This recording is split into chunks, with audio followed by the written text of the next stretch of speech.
उसमें उन्होंने लिखा, गुरुजी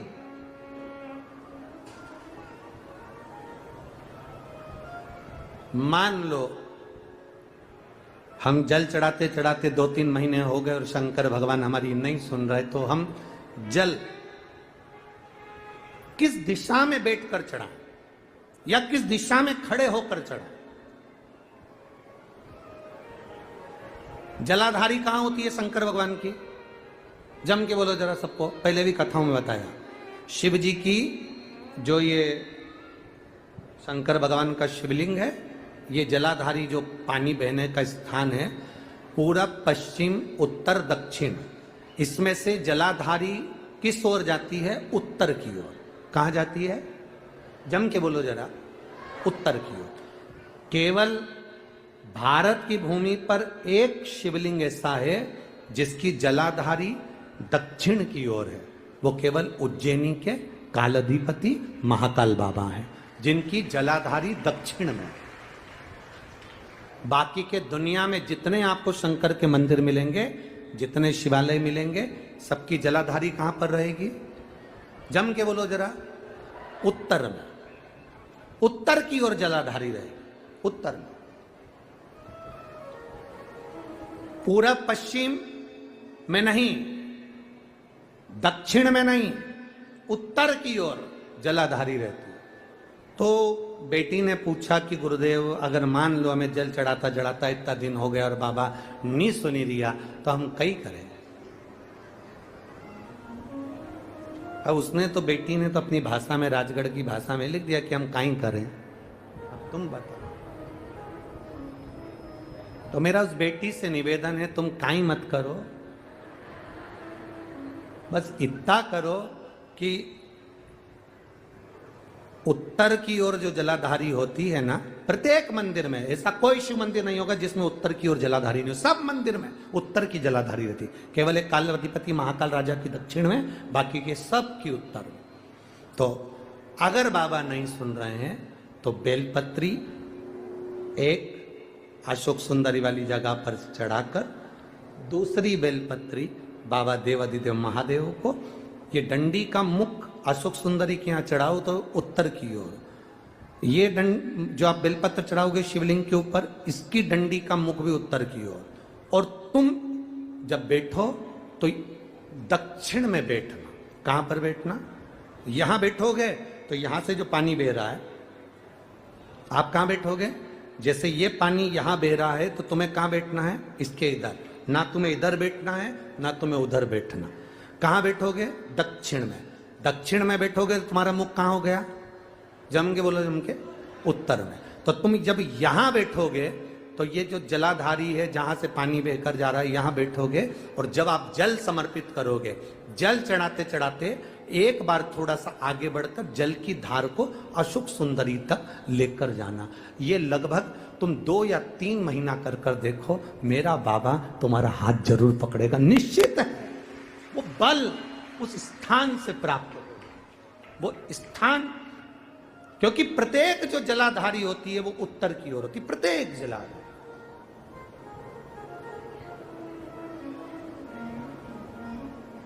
शंभो शरणे मांगू घड़ी रे, दुख काटो दया करी दर्शन।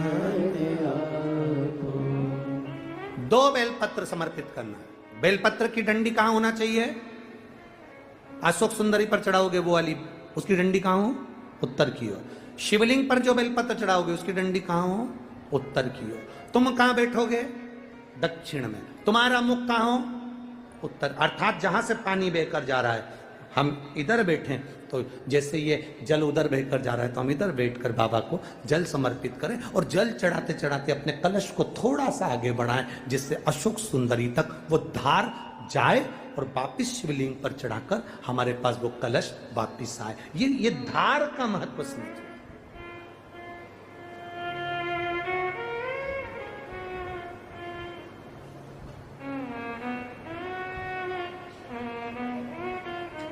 एक बार ये कथा हमने कह दी एक जगह पर तो किसी व्यक्ति ने पूछा गुरुजी ऐसा भी होता है कि जल चढ़ाने का भी नियम होता है, यहाँ चढ़ाओ वहां चढ़ाओ? हमने कहा देखो एक व्यक्ति वो होता है जो नौकरी में रहता है, नौकरी में रहता है, बैंक में नौकरी कर रहा है, पुलिस में नौकरी कर रहा है, सरकारी नौकरी कर रहा है, स्कूल में नौकरी कर रहा है, तो वो व्यक्ति की जब तक नौकरी रहती है वो कुर्सी पर बैठता है, सिग्नेचर करता है, तो उसकी बात मानना पड़ती क्योंकि उसका सिग्नेचर हो गया। और वही व्यक्ति जब रिटायर हो जाता है और रिटायर होने के बाद अपनी कुर्सी पर आके बैठ के सिग्नेचर कर दे तो उसका सिग्नेचर मायने रखाएगा? बोलो जम के। वो किसी को सस्पेंड कर दे तो बात आएगी, भले कितना बड़ा भी ऑफिसर हो, पहले तो तू रिटायर हो गया, रिटायर होने के बाद तू किसी को सस्पेंड नहीं कर सकता। कुर्सी जब तक तेरे पास है, पद जब तक तेरे पास है, तू जब तक नौकरी पर है, तेरे सिग्नेचर का मूल है। तो ऐसा हमारे यहां भी स्थान बताए गए कि यहां बैठकर जब आप सिग्नेचर करोगे, मतलब यहां बैठकर जब आप जल चढ़ाओगे, तो वो जल मेरा महादेव स्वीकार करता है और उससे तुरंत फल की प्राप्ति हो जाती है। ये सिग्नेचर।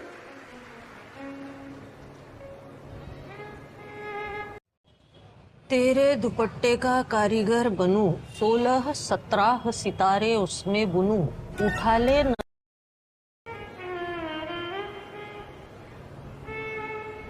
आप उस स्थान की मूलता को जान।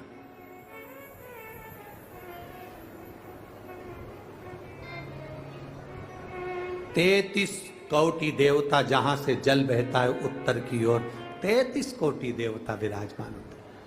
हम कई बार जल चढ़ाते हैं तो हमारी आदत क्या होती है, कई बार जल चढ़ाने वाले जितने लोग हैं, जैसे हमारी आदत क्या है, ये शिवलिंग है, ये जलाधारी, तो हम यहां बैठ जाते हैं।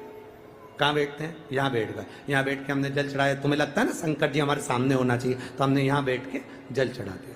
जल चढ़ाया, अब आप चढ़ा तो रहे हो, ठीक है, पर स्थान की मूलता, यहाँ जो कुर्सी है, यहाँ जो स्थान है, उस पर बैठकर कोई प्रधानमंत्री, मुख्यमंत्री, आदि अध्यक्ष, उपाध्यक्ष, विधायक आदि, इसकी जो कुर्सी होती है, कुर्सी साधारण स्थान की मूलता है कि तुम बैठे कहाँ हो। जल चढ़ाते समय, तुम बाबा से कहते समय, तुम्हारी भाव कहां पर है, किस स्थान पर बैठकर आप क्या कह रहे हो।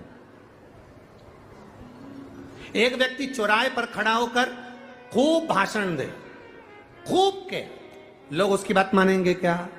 जम के बोलो जरा, नहीं। और वही व्यक्ति जब किसी व्यास गादी पर बैठ जाए, किसी स्थान पर बैठ जाए, जब वो अपने भगवान की बात करे, ज्ञान की बात करे, तो लोग उसकी बात मानते, थोड़ा बहुत मानेंगे पर मानेंगे जरूर। सबको मालूम है बड़बड़ करे, फिर भी अच्छी जगह पर बैठा, स्थान पर बैठा, उसकी मूलता, उस गादी की मूलता, उस स्थान की मूलता बढ़ गई। बाजार में चाय 5 रुपए की, यहीं से जाओ बाहर 5 रुपए की चाय, आगे पहुंचे होटल पे 10 रुपए की, और अच्छी होटल पे 20 रुपए की, और अच्छी होटल पे 30 रुपए की, 5 स्टार होटल में 150 रुपए की। चाय वही है, दूध वही है, शक्कर वही है, पत्ती वही है, कप वही है, गिलास वही है, बस चाय की कीमत बढ़ गई। यहां थी 5 की, वहां पहुंचे 10 की, और 5 स्टार में 150 की। उसी तरह शिव के आसपास में बैठने की जगह, कहां बैठकर हम कौन सी आराधना करें, कैसे हम महादेव से अपने दिल की बात कर दें, ये जगह की मूलता कर देती है कि तुम्हारी कीमत कहां बढ़ सकती है। किस स्थान से बैठकर हम शिव को जल चढ़ा लें कि शंकर हमारा हो जाए, शिव के भाव हमारे अनंत में हो जाए।